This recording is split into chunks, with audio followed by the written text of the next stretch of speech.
fa noho zay dingana goavana vitan'ny mpilalao-ny Bariany Madagasikara zay dia hanome kajy hanome amboninahitra tetsy amin'ny lapam-panjakana tetsy Ambohitsiroatra ny mpilalao-ny Bariany Madagasikara no raisin'ny filoham-panjakana Rivo Rakotovao sy ireo mpikambana vitsivitsy tao amin'ny gouvernemanta moa ireto mahery foan'ny Madagasikara ireto nandritra izany fotoana izany dia nanolotra fankahirezana 100 tapitrisa ariary ho an'ny mpilalao-ny Bariany Madagasikara ny fitondram-panjakana malagasy.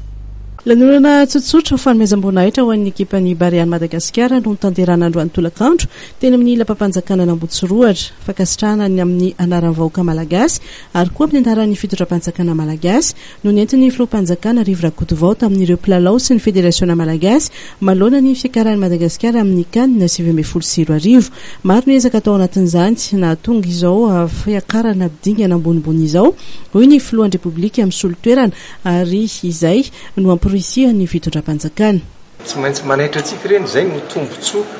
anairana ny rehetrarehetra na ny fanjakana na ny tsy miankina satria navita dingana lehibe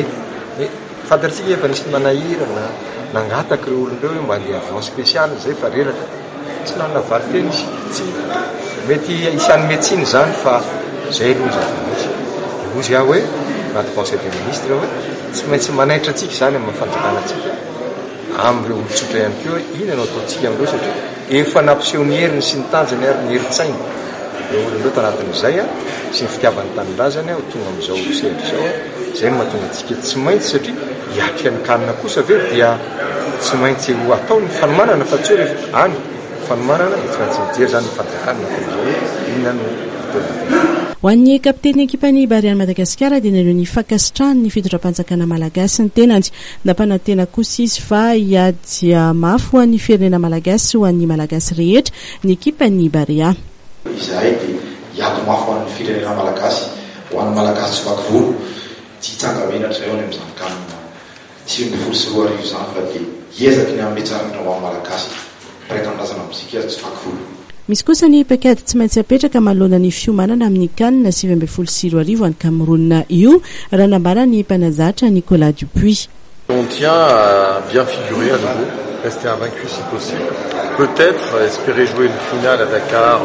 en mars, la finale du groupe. Isarak'izany ny lalao fanazarantena ataon'ny ekipa-pirenena malagasy milohan'ny CAN ary nanamafy ny mpanazatra fa tsy maintsy arovana ny dingana tsara vitan'ny ekipa ao anatin'ny lalao roa manaraka ionana amin'ny Senegal sy Soudan. Ho fankasitrahan'ny fitondram-panjakana ary koa fanohanana ny ekipa-pirenena malagasy dia nitolorana vola mitetina 100 tapitrisa ariary ireo mpilalao vola izay heverina fa iomanan'ireo mpilalao amin'ny dingana manaraka.